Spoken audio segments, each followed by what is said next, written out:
The First Bag by Rudyard Kipling. When I was in my father's house, I was in a better place.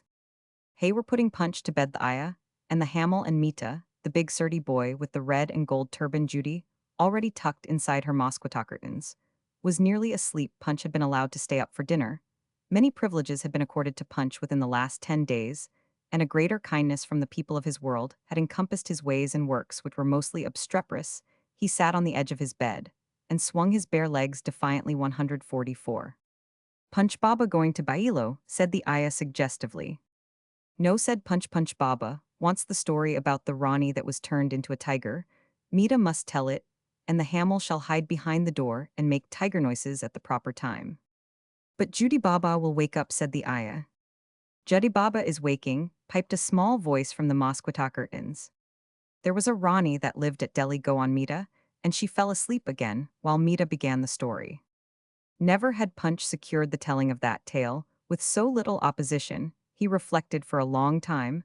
The Hamel made the tiger noises in 20 different keys.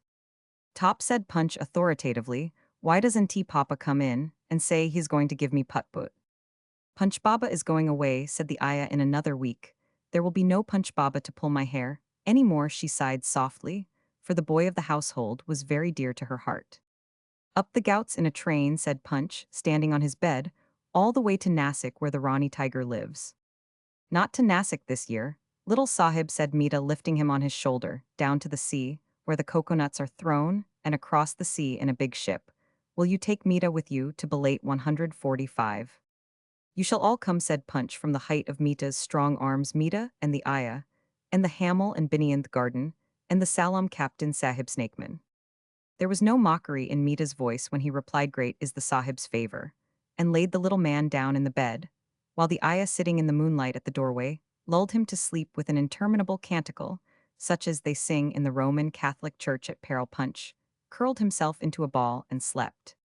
Next morning, Judy shouted that there was a rat in the nursery, and thus he forgot to tell her the wonderful news. It did not much matter, for Judy was only 3, and she would not have understood, but Punch was 5, and he knew that going to England would be much nicer than a trip to Nasik.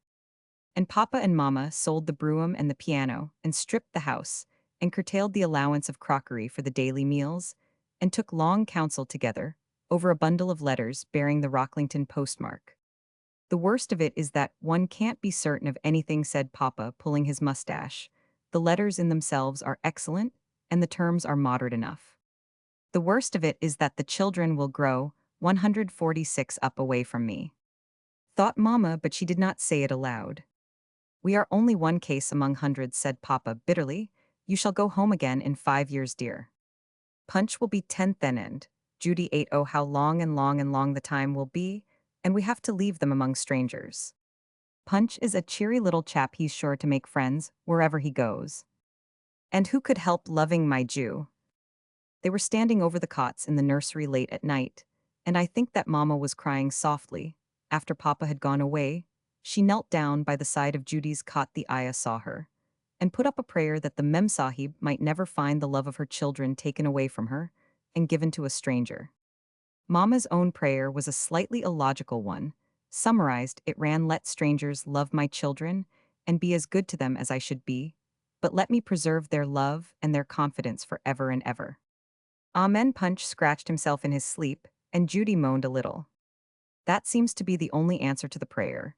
And next day they all went down to the sea, and there was a scene at the Apollo Bunder when Punch discovered that Mita could not come too, and Judy learned that the Ayah must be left behind, but Punch found a 147,000 fascinating things in the rope block and steam pipeline on the big P and O steamer long before Mita, and the Ayah had dried their tears. Come back, Punch Baba, said the Ayah. Come back, said Mita, and be a Burra Sahib. Yes, said Punch, lifted up in his father's arms to wave goodbye. Yes, I will come back, and I will be a Burra Sahib Bahadur. At the end of the first day, Punch demanded to be set down in England, which he was certain must be close at hand. Next day there was a merry breeze, and Punch was very sick. When I come back to Bombay, said Punch on his recovery, I will come by the road in a broomgurry. This is a very naughty ship. The Swedish boatswain consoled him, and he modified his opinions as the voyage went on. There was so much to see, and to handle and ask questions about that punch, nearly forgot the ayah and mita, and the hamel, and with difficulty remembered a few words of the Hindustani once his second speech. But Judy was much worse the day before the steamer reached Southampton. Mamma asked her if she would not like to see the ayah again. Judy's blue eyes turned to the stretch of sea that had swallowed all her tiny past, and she said, Ayah, what ayah 148? Mamma cried over her, and Punch marveled. It was then that he heard for the first time Mamma's passionate appeal to him, never to let Judy forget Mamma, seeing that Judy was young, ridiculously young, and that Mamma every evening for 4 weeks past had come into the cabin to sing her, and Punch to sleep with a mysterious tune that he called Sunny My Soul. Punch could not understand what Mamma meant, but he strove to do his duty for the moment. Mamma left the cabin, he said to Judy, Ju, you remember Mamma? Torse, I do, said Judy. Then always remember Mamma, or else I won't give you the paper ducks that the red-haired Captain Sahib cut out for me. So Judy promised always to remember Mamma. Many and many a time was Mamma's command laid upon Punch, and Papa would say the same thing with an insistence that awed the child. You must make haste and learn to write, Punch, said Papa, and then you'll be able to write letters to us in Bombay. I'll come into your room, said Punch, and Papa choked. Papa and Mamma were always choking in those days. If Punch took Judy to task for not remembering, they choked. If Punch sprawled on 149 the sofa in the Southampton lodging house and sketched his future in purple and gold, they choked. And so they did if Judy put up her mouth for a kiss. Through many days, all four were vagabonds on the face of the earth. Punch, with no one to give orders to Judy, too young for anything, and Papa and Mamma grave, distracted and choking. Where demanded Punch, wearied of a loathsome contrivance on 4 wheels with a mound of luggage adapware. Is our broomgurry? This thing talks so much that I can't talk. Where is our own broomgurry? When I was at bandstand before we come away, I asked Inverarity Sahib why he was sitting in it, and he said it was his own, and I said I will give it you. I like Inverarity Sahib, and I said, can you put your legs through the pullywag loops by the windows? And Inverarity Sahib said no and laughed. I can put my legs through the pullywag loops. I can put my legs through these pullywag loops. Look, oh, Mama's crying again. I didn't know I was nt not to do so. Punch drew his legs out of the loops of the four-wheeler, the door opened, and he slid to the earth in a cascade of parcels at the door of an austere little villa, whose gates bore the legend Down Lodge. Punch gathered himself together and eyed the house with disfavor. It stood on a sandy 150 road, and a cold wind tickled his knickerbockered legs. Let us go away, said Punch, this is not a pretty place. But Mamma and Papa and Judy had quitted the cab, and all the luggage was being taken into the house. At the doorstep stood a woman in black, and she smiled largely with dry chapped lips. Behind her was a man, big, bony, gray, and lame.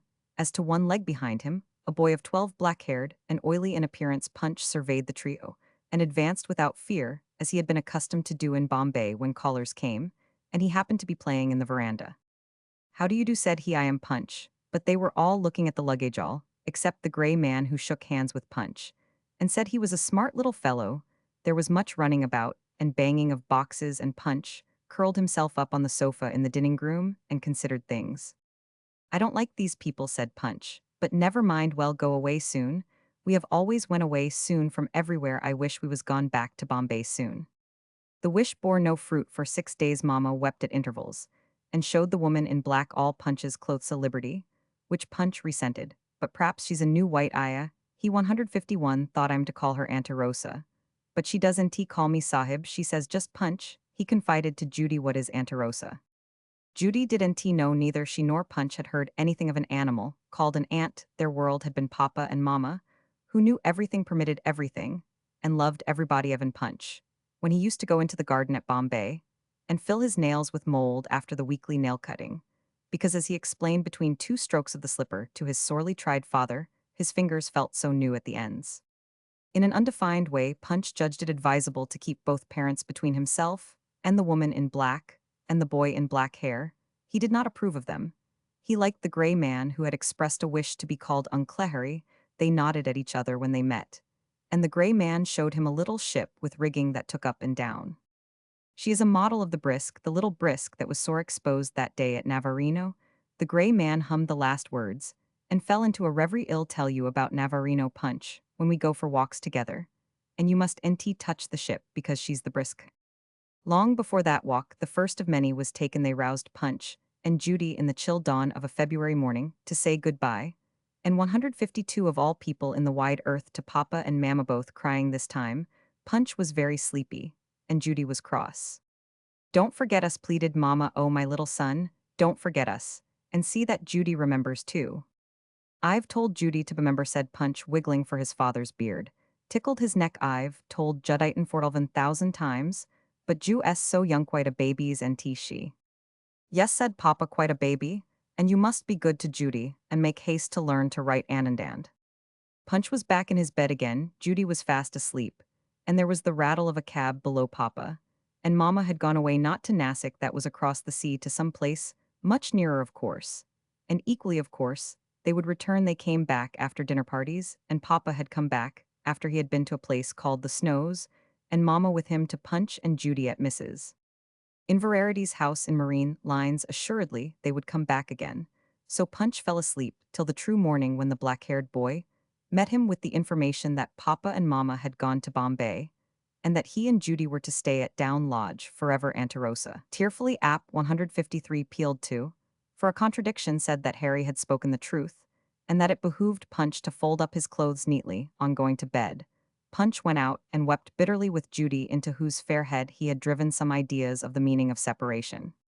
When a matured man discovers that he has been deserted by Providence, deprived of his God, and cast without help, comfort, or sympathy upon a world which is new and strange to him, his despair, which may find expression in evolving the writing of his experiences, or the more satisfactory diversion of suicide, is generally supposed to be impressive. A child under exactly similar circumstances, as far as its knowledge goes, cannot very well curse God and die. It howls till its nose is red, its eyes are sore, and its head aches. Punch and Judy, through no fault of their own, had lost all their world. They sat in the hall, and cried, the black-haired boy looking on from afar.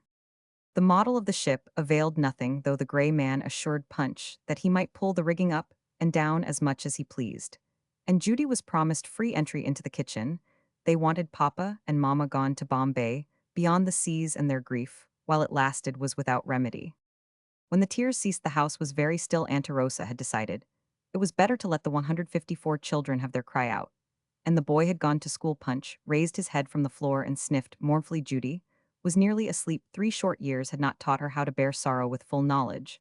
There was a distant dull boom in the Ira, repeated heavy thud. Punch knew that sound in Bombay in the monsoon. It was the Seath Sea that must be traversed before anyone could get to Bombay. "Quick, Jew," he cried, "we're close to the sea, I can hear it, listen. That's where they've went. P'raps we can catch them if we was in time. They did nt mean to go without us, they've only forgot." "Is," said Judy, "they've only forgotted. Let's go to the sea." The hall door was open, and so was the garden gate. "It's very, very big, this place," he said, looking cautiously down the road, "and we will get lost, but I will find a man and order him to take me back to my house like I did in Bombay." He took Judy by the hand, and the two fled hatless in the direction of the sound. Of the Sea Down Villa was almost the last of a range of newly built houses, running out through a chaos of brick mounds to a heath where gypsies occasionally camped, and where the garrison artillery of Rocklington practiced. There were few people to be seen, and the children might have been taken for those of the soldiery, who ranged far. Half in 155 hour, the wearied little legs tramped across heath, potato field, and sand dune. "Isa so tired," said Judy, "and Mama will be angry." "Mama's never angry. I suppose she is waiting at the sea now, while Papa gets tickets. Well, find them, and go along with them. Jew, you must nt sit down only a little more. And well, come to the sea, Jew, if you sit down ill th Mac, you," said Punch. They climbed another dune, and came upon the great grey sea. At low tide, hundreds of crabs were scuttling about the beach, but there was no trace of Papa and Mama, not even of a ship upon the water. Nothing but sand and mud for miles and miles. And Uncle Harry found them by chance, every muddy and very forlorn. Punch dissolved in tears, but trying to divert Judy with an icle trab, and Judy wailing to the pitiless horizon for Mama. Mammond again, Mama.